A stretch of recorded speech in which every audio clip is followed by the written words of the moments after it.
Bonjour, je m'appelle Anaïs. Et moi, Kylian.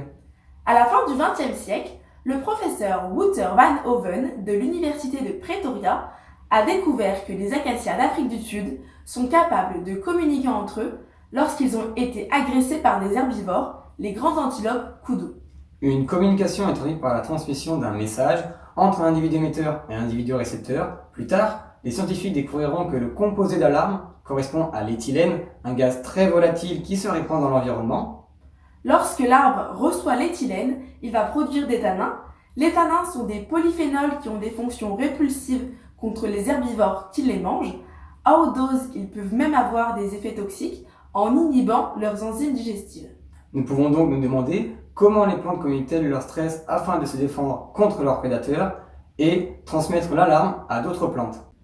On a choisi d'étudier comment les plantes se défendent-elles contre leurs prédateurs et si elles transmettent leur stress via l'éthylène.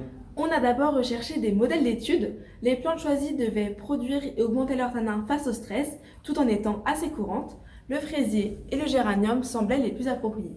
Pour provoquer un stress intense, comme une attaque de koudou, on a utilisé une aiguille non désinfectée pour transpercer un nombre de fois défini les tiges des plantes. On réalise aussi une coupe d'une plante n'ayant reçu aucune piqûre, ce sera notre témoin. 3 heures plus tard, on a réalisé des coupes transversales de tiges observées au microscope optique et colorées au perchlorure de fer à 5%. En effet, cette molécule réagit avec les tanins en formant des surfaces noires. Sur les coupes témoins, on observe plus de surface sombre chez le fraisier que chez le géranium. En effet, l'histogramme met en évidence ces différences, même avec une marge d'erreur de plus ou moins 5%. Plus le pourcentage du rapport surface sombre sur surface totale de l'échantillon est élevé, et plus le taux de tanin est important. Ainsi, initialement, le fraisier non agressé a un taux de tanin important, avec un rapport d'environ 50% contre seulement 20% pour le géranium. Avec 10, 20 ou 30 piqûres, on voit que le taux de tanin chez le fraisier est important. Il a fortement augmenté suite à l'attaque, alors que le géranium n'a pas produit beaucoup de tanin. Dans cet histogramme, on voit que le rapport surface sombre-surface totale a augmenté pour les deux plantes par rapport aux plantes témoins. Néanmoins, le rapport est plus élevé pour le fraisier, de l'ordre de 80% contre 25% pour le géranium. Ces valeurs restent constantes malgré un nombre de piqûres différents. On en déduit que suite à un stress intense, le taux de tanin augmente. Il y a bel et bien une communication au sein de l'acacia, utile pour repousser les herbivores. On a donc pu reproduire la réponse des acacias avec d'autres plantes. Dans un deuxième temps, on a cherché à comprendre comment les plantes communiquent-elles leur stress à leurs voisines.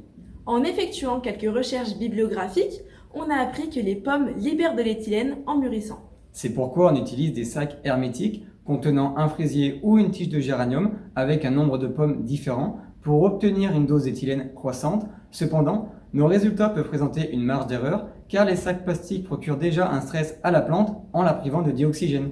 2 jours plus tard, on a réalisé des coupes différentes pour chacun des échantillons.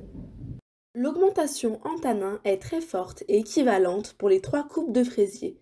Une faible quantité d'éthylène ou un simple stress suffit à faire augmenter leur tanin. Néanmoins, avec le géranium, l'augmentation progressive est notable. L'histogramme le prouve puisque chez les fraisiers, dans les 3 situations différentes, le rapport surface sombre sur surface totale est de l'ordre de 75%. Quant au géranium, le rapport est d'environ 35% sans pomme, 50% avec une pomme et 60% avec deux pommes. Il existe une augmentation progressive en tanin chez le géranium en fonction des concentrations croissantes d'éthylène. On en déduit que plus la quantité d'éthylène est importante et plus la production de tanin l'est aussi. Ce phénomène est équivalent à celui observé chez les acacias. Il s'agit donc d'un mécanisme de communication du stress qui est général à de nombreuses plantes. L'éthylène est donc une molécule informative de stress qui active les réactions de défense. Pour conclure, l'acacia d'Afrique du Sud établit deux types de communication. Premièrement, il y a donc une communication au niveau cellulaire au sein du végétal lui-même qui entraîne l'augmentation du taux de tanin face à une attaque d'herbivore. Deuxièmement, la plante libère de l'éthylène pour prévenir les plantes voisines d'un potentiel danger, comme l'attaque des koudous. Ils augmentent à leur tour leur taux de tanin. Par conséquent, les koudous dépourvus de nourriture meurent de faim à cause du goût astringent des tanins qui les repoussent ou les empêchent de digérer.